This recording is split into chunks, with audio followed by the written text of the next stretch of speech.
دا مسلمانان دي اسلامی قبول کړي دي لیکن پنوم باندې مسلمانان دي په عمل باندې مسلمانان نه دي ځکه الله پاک دي مسلمانان ته وایي کافران خو کافران دي هغه بیا اسلام قبلي یا به اسلام نه قبلي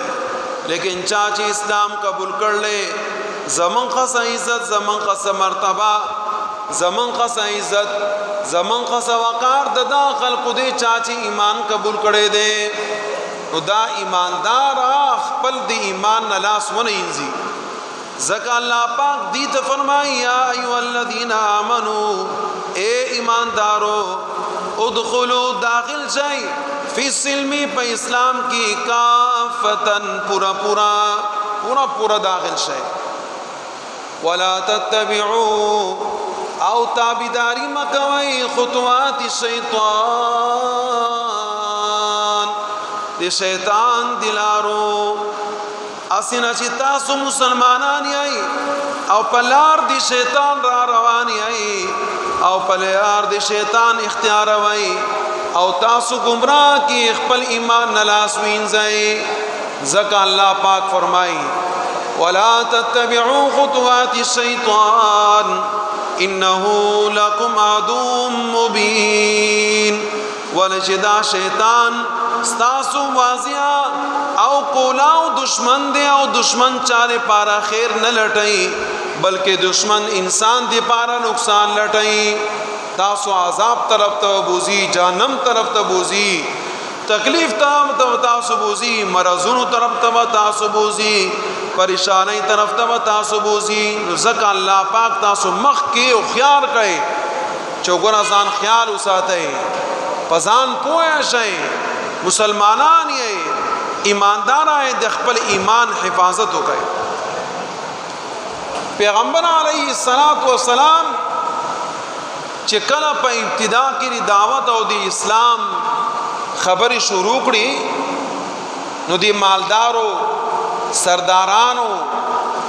او د غټو خلکو چې کم دي هغه ځای وډیراګانو اغي ورتلال او رسول الله صلی الله علیه وسلم ته یو فرمایل اے دی الله رسولا من تاسو سره یو مشوره کو هغه مشوره دادا کستا دا خوغی چې منګ ایمان قبول کو منګ ته نږدې شو نو منګ ته یو مشوره را کو هغه دادا چې دا غریبانان مسکینا او محتاج مسلمانان چې تاسو سره ناس هر وختي دا د ځان نه لري کا دا ځان نه لري کا نمنګ براشو تاسو سره وکیل ولې چې منګ مالدار یو منګ سرداران یو زمنګ شهرت ته منګ منبران یو زمنګ یو وقار دی لہذا منګ خپل ځان دی غریبانو سره نه برابر نو ته دا خلق ځان نه پاسما بیا منګ ستا خو دراشو کی بنو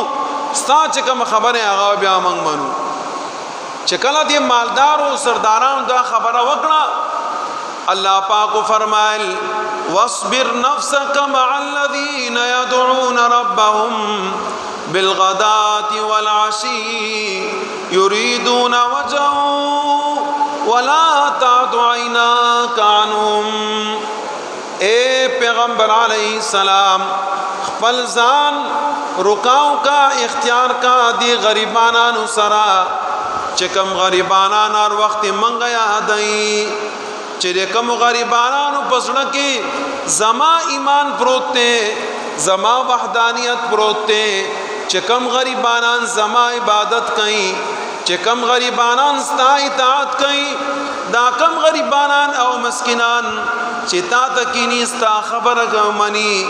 اے پیغمبر علیہ السلام دی خلق سره کینا داخله کې اختیار کا ولا تطع من اغفلنا تابیداری مکوا دی خلقو چې چا زړونه زمنګ دی ذکر نه غافل دي منګ هغه سره سکو پای سو زید خپل کار دي من خاصه اعتبار مقام او عزت چې کم دی هغه د سردارانو او هغه د مالدارو نه دی من سره عزت او مقام ایماندارو دی ایماندار کمالدار زمن قصد هغه مقام دی ایماندار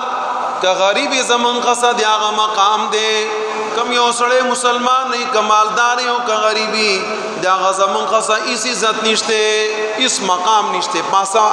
سید خپل کار دی د دې سردارانو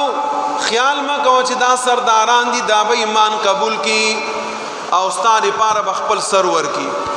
نا دا غریبانانو خیال کوا چې ته قبول کړي د دې عزت کوا دې ځان نه ملري کوا ولا تطع من اغفلنا قلبه عن ذکرنا واتبع هواه او دا خلق چې کم دي د خپل خواهشاتو تابعدار دي خپل خواهشاتو بسیزي وکانا امره فرطا او د دې معاملې د حد نه زیاته تیر شویدا نو اعتبار او محبت او حیثیت دی هغه خلق دی چې کوم خلق ایماندار دي دا نه وایو مونږه چې یو سړی مالدار دی نو هغه بد دی نه بد هغه سړی دی چې کوم سړی بې ایمان دی او هغه سړی دی چې ایماندار دی مال ته الله پاک بد نه دی ویلي مال ته الله پاک خیر ویلي خیر ورته ویلي بد ورته نه دی ویلي مال خیر دی ستاره پارا عزت هم دی ستاره پارا رسوایم ده څنګه چې ته دا آسان هغه طریقې سره به استعماله نو اعتبار چې کوم دی هغه ایماندار دی کتا سره ایمانی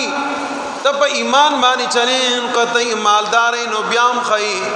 او کته غریبی بیام خی لیکن چې ایمان تا کی نه کته مالدار هم بدی کته غریبی هم بدی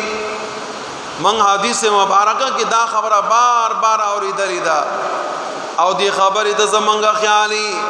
رسول الله صلی الله علیه وسلم فرمایي چې غریب سره 1500 کال به مالدارونه مخ کی جنت تزي 1500 کال